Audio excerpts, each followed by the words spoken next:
Police वालों को उस लड़की के पिता सारी ही चीजें डिटेल से बताने लगते हैं कि जनाब ऐसा कैसे हो सकता है, क्योंकि कल रात को ही इस लड़की की बातें अपनी माँ के साथ हुई थी। उस टाइम ये काफी ज्यादा खुश थी और आखिरी टाइम में जब इसकी माँ ने इसके पास फोन किया था तो ये बात लड़की की माँ ने लड़की से पूछी थी कि क्या उसने खाना खा लिया है। लेकिन वो उस टाइम काफी ज्यादा खुश थी, सारी ही चीजें वो हमारे साथ शेयर किया करती थी। कोई भी ऐसी दिक्कत नहीं थी कि इसने हम लोगों से छिपाई हो, इसे कोई परेशानी हो, जबकि ये अपनी जिंदगी को लेकर, अपने भविष्य को लेकर काफी ज्यादा खुश थी। कल रात को भी इसकी माँ ने जब इसके पास कॉल किया तो ये बात पूछने के लिए किया था कि क्या इसने खाना खा लिया है, लेकिन हमारी बेटी ने ये बात हमसे कही कि अभी उसका ड्यूटी का टाइम है, जाकर वो मरीजों को संभालेगी, उसके बाद वो वापस आकर खाना वगैरह खाएगी। इस टाइम ये लड़की ग्रेजुएट हो चुकी थी और अपनी पोस्ट ग्रेजुएट को पूरा करने के लिए RG Kar medical college centre में अपनी पढ़ाई पूरी कर रही थी। यहाँ पर वो अपनी पढ़ाई भी कर रही थी और इसके साथ साथ अपने डॉक्टरेट की ट्रेनिंग भी वो यहाँ पर ले रही थी। तो इन सारी ही चीजों के बारे में उस लड़की के माता पिता डॉक्टर्स को बता देते हैं, क्योंकि बिल्कुल निर्भया की तरह ही इस लड़की को भी मारा गया था। अब सारे ही डॉक्टर इस बारे में सोच रहे थे कि जिस तरीके से हम लोग एक ही जगह पर रहते हैं, एक दूसरे के साथ हम लोग काफी अच्छे से टाइम बिताते हैं, एक दूसरे के साथ हमारी किसी के साथ दुश्मनी नहीं है,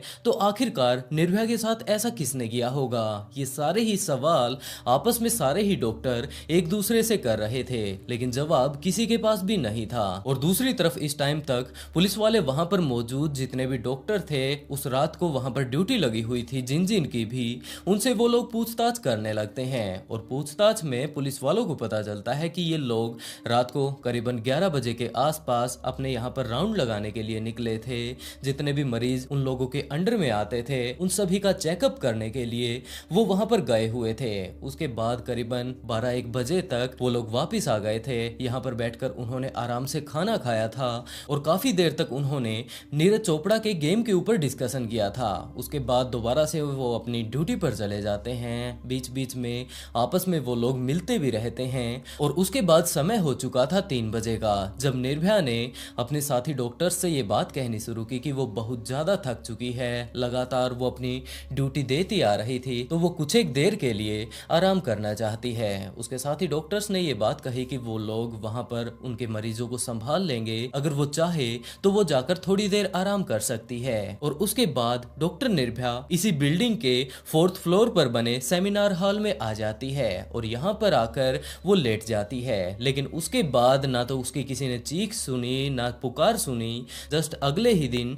सुबह सुबह जब इन सारे ही डॉक्टर्स की शिफ्ट चेंज होती है तो वो लोग भी सेमिनार हॉल में जा पहुंचते हैं और वहां पर जाकर डॉक्टर निर्भया की उन्होंने ऐसी हालत को देखा। और उसके बाद अब पुलिस वाले यहाँ पर आ ही चुके हैं, इसके अलावा कोई भी कुछ नहीं जानता था। और ये सारी ही बातें सुन लेने के बाद पुलिस वाले क्राइम सीन पर जा पहुंचते हैं। वहां पर जाकर वो लोग जो कुछ भी अपनी छानबीन कर सकते थे उन सारी ही चीजों को पूरे तरीके से छान मारते हैं। और वहां पर पुलिस वालों को एक ब्लूटूथ हेडफोन मिलता है, पुलिस वाले उसे भी अपने पास रख लेते हैं। और इसके अलावा पुलिस वालों ने वहां पर लगे हुए सारे ही सीसीटीवी कैमरों को भी चेक करना शुरू किया कि हो सकता है जो कातिल यहाँ पर घुसा था इस रूम में, उससे हम लोगों को अंदाजा हो पाए कि डॉक्टर निर्भया के साथ ये सब किसने किया होगा। लेकिन उस कैमरे में 6 से 7 लोग ऐसे मौजूद थे जो कि उस कमरे के अंदर गए थे, उसके बाद बाहर आए थे। तो पुलिस वालों को उन्हीं 6 से 7 लोगों के ऊपर शक था और उन सभी से जब पूछताछ की जाती है तो सभी ने मना कर दिया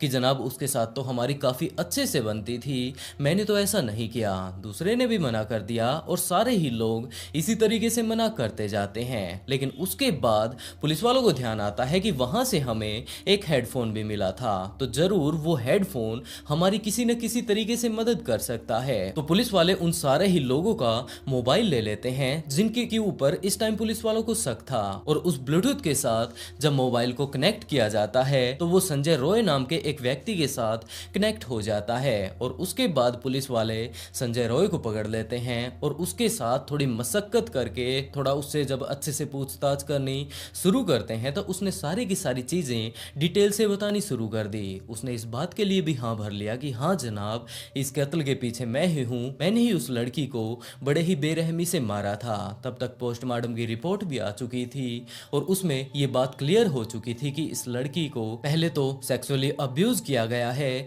और उसके बाद बड़े ही बेरहमी से इसे मार दिया गया है। इस बात को सुनकर डॉक्टर निर्भया के माता पिता अंदर तक टूट जाते हैं कि उनकी बेटी के साथ ये सब क्या हो गया। वो तो सिर्फ और सिर्फ अपने काम से काम रखा करती थी, किसी के साथ उसकी दुश्मनी भी नहीं थी, तो आखिरकार इस दरिंदे ने उसके साथ ऐसा क्यों किया होगा। और इसके अलावा जब पुलिस वालों ने संजय से उसका मोबाइल ले लिया, उसे चेक करना जब पुलिस वालों ने शुरू किया तो उन्होंने पाया कि इसमें काफी हद तक अडल्ट कंटेंट भरा हुआ है। इसके अलावा पुलिस वाले इसकी बैकग्राउंड हिस्ट्री को भी जानने की कोशिश करते हैं और उसमें पता चलता है कि इसने आज तक करीबन 4 शादियां की है। अपनी एक पत्नी को तो इसने बड़े ही बेरहमी से मार डाला और बाकी पत्नियों के साथ इस टाइम ये अलग हो चुका है। और उसका भी मेन कारण ये था कि इसकी सारी ही पत्नियां खुद ही इसे छोड़कर जा चुकी थी। दरअसल ये उन्हें बड़े ही बुरे तरीके से अब्यूज किया करता था और जब वो इसके खिलाफ आवाज उठाया करती थी तो संजय ये बात बोल दिया करता था कि मेरी जान पहचान पुलिस वालों में काफी हद तक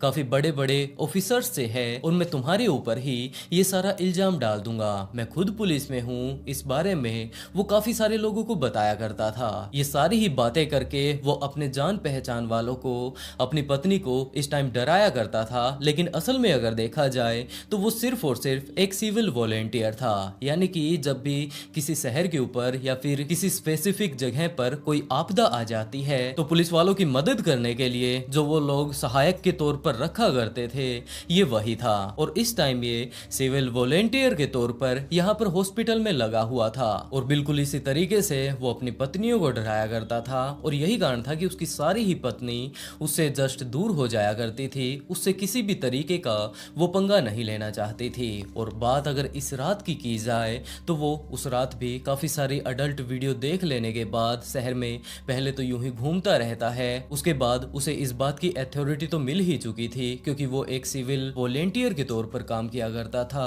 तो वो हॉस्पिटल जा पहुंचता है और वहां पर जाकर नाइट शिफ्ट में जो जो डॉक्टर काम कर रहे थे उनकी मदद करने लगता है। बताया जाता है कि इससे पहले ये रेड लाइट एरिया में भी गया था, वहां पर काफी देर घूम लेने के बाद दोबारा से ये हॉस्पिटल जा पहुंचता है और वहां पर जाकर काफी देर तक डॉक्टर्स के साथ टाइम बिताता है। सारे ही डॉक्टर्स की इसके साथ काफी अच्छे से जान पहचान हो चुकी थी और यही कारण था कि सारे ही डॉक्टर इसे अपने स्टाफ का ही एक मेंबर समझा करते थे। और उस रात वो वहां पर सिर्फ अपनी ड्यूटी नहीं निभा रहा था जबकि उसकी गंदी नजर डॉक्टर निर्भया के ऊपर भी थी। वैसे तो उसने अपनी गंदी नजर पिछले काफी दिनों से इसके ऊपर डाल रखी थी लेकिन सही समय उसे नहीं मिल रहा था। और अब की अगर बात की जाए तो उसे पता चल चुका था कि डॉक्टर निर्भया करीबन 3 बजे ये बात बोलकर गई थी कि वो कुछ एक देर के लिए आराम करना चाहती हैं और वो इस टाइम सेमिनार हॉल में ही होंगी। तो वो भी करीबन 4 बजे के आसपास वहां पर उस हॉल में जा पहुंचता है। पहले तो वो यूं ही